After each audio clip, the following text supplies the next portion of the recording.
Hello and welcome to Pro Trader Strategies Market Commentary for Thursday, June the 16th.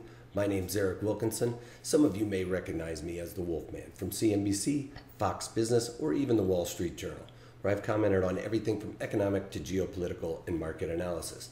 Please keep in mind that everything that we talk about in these daily market commentaries is not a solicitation to buy or sell any of these securities or strategies.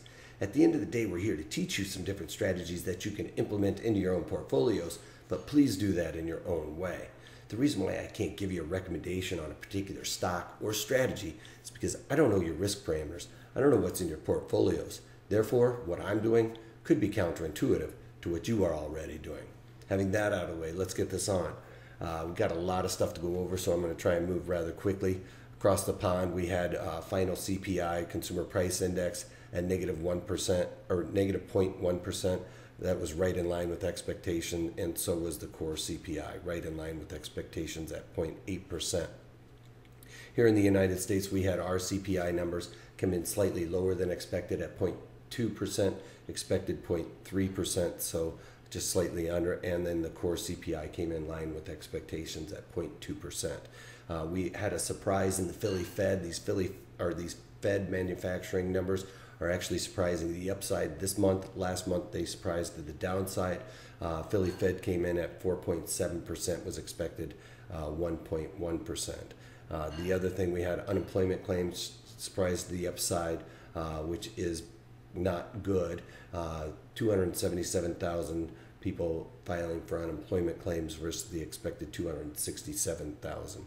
We also had NAHB, which is National Association of Home Builders, come in at 60, surprising to the upside just slightly, was expected at 59. And we had natural gas storages, a build of 69 billion cubic feet, was expected a build of 68 billion cubic feet, so just slightly higher there.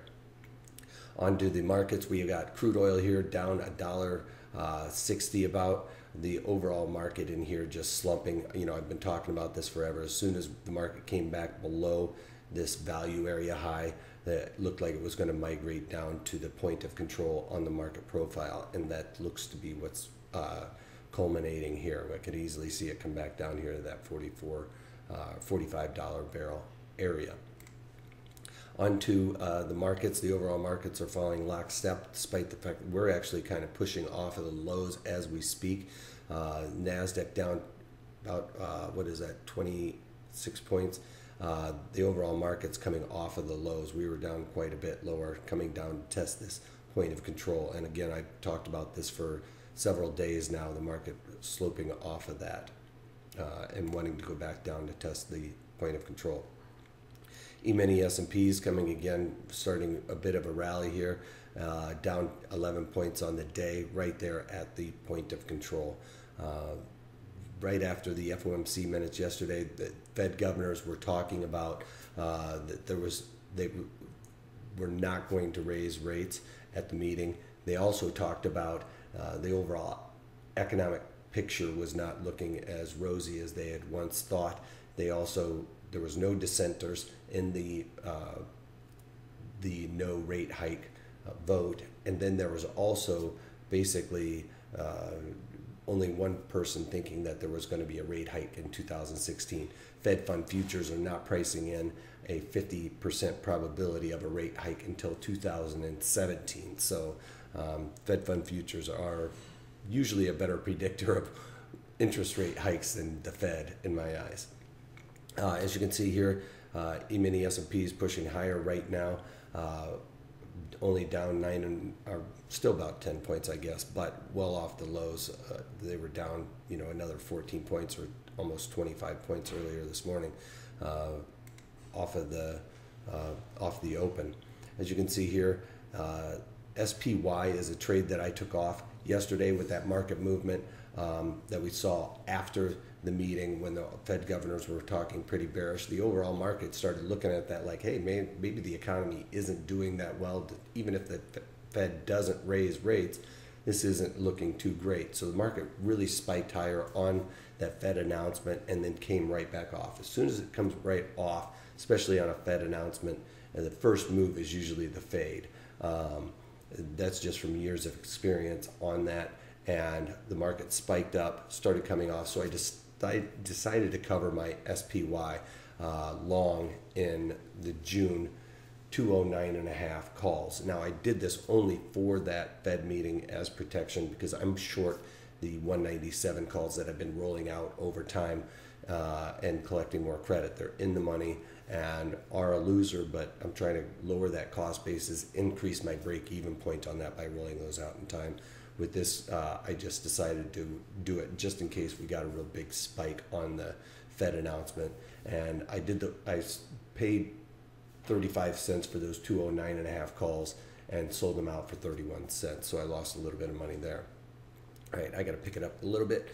And McDonald's, yesterday McDonald's, I took this off. I had on the June-July 130 put calendar and originally paid 90 cents for it. The one thing with this calendar, I got the direction right. The problem is it just happened a little too quickly. I thought we would see the market kind of trend sideways before we came off, but there was a big sell-off there. And one thing with the calendars, you want the direction to be right, but you don't want that to happen really quickly. The other thing is, with a sell-off like that, you would have expected volatility to expand, which would have helped me.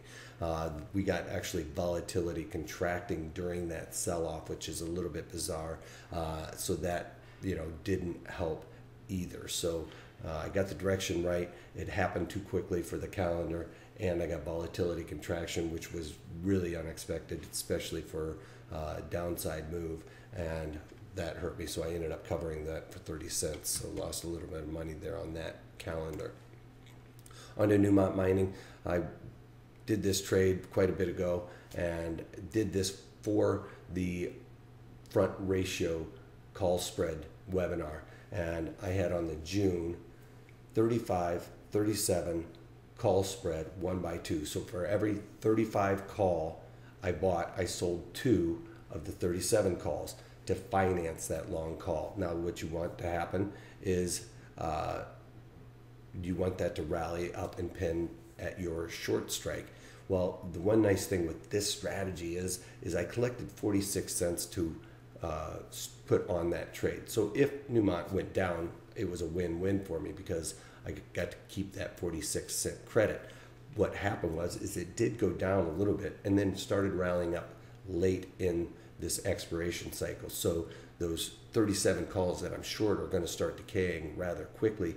And when we get that rally up, especially on the last day, like we saw today, then as soon as those 37 calls go out, the gamma really takes out all the premium. It's a gamma trade at that point.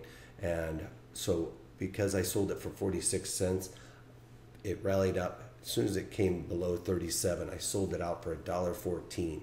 So altogether, those 2 credits put together, I collected $1.60 for that trade. So that was like the perfect scenario for that 1/2, is to get a slow sideways, let that decay out on those short calls, and then pin right at the short strike on your last days, because those calls basically go to almost worthless.